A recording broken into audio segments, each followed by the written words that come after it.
project, a platform description which gives an overview of the hardware and software aspect of the project, the different changes we made on the hardware platform to make it compatible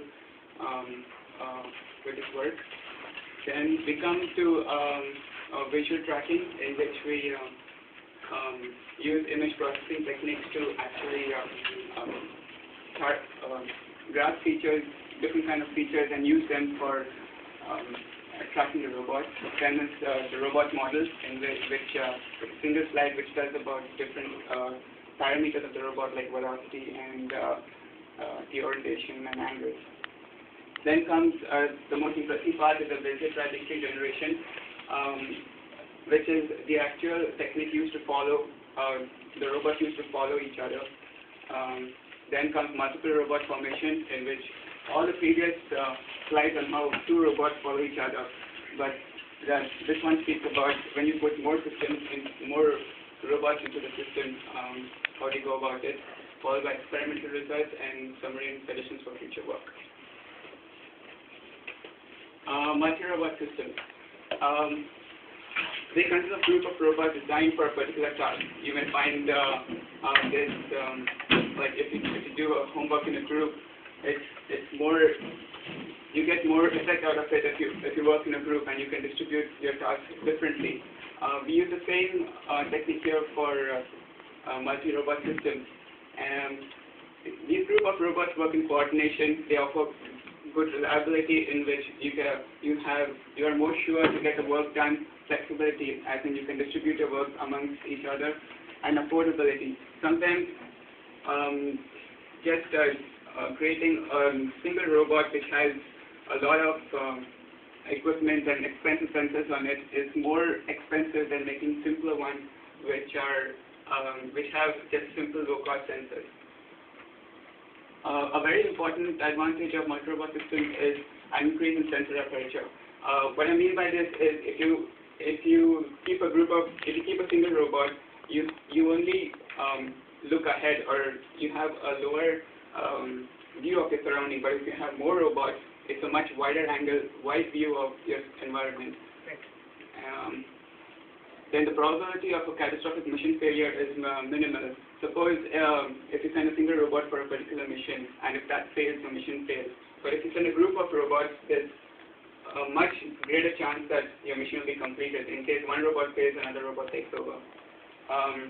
Applications of such multi-robot systems are in search and rescue, convoy formations, and planetary missions. These are examples. The first top two slides show examples in nature. One of them is formation, a flock of birds in formation, in which you find birds normally forming a V formation. This is because the lead bird tries to create a slipstream for the remaining birds, and they do this in turns. The lead bird gets tired, another bird comes in, and the lead bird goes back. Another example is a group of ants foraging for food. If you send a single ant for food, you get you stack your food in much longer time. But if you take a group of ants, and they get much larger amount of food in a small amount of time. The third figure shows a convoy of transport trucks.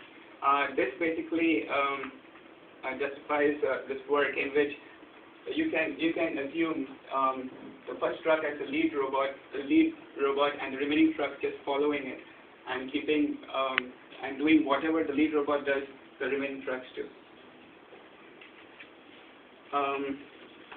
There are many different kinds of formations, but we chose this particular technique because we're limited in hardware, in the sense that our robots could only look forward and not behind.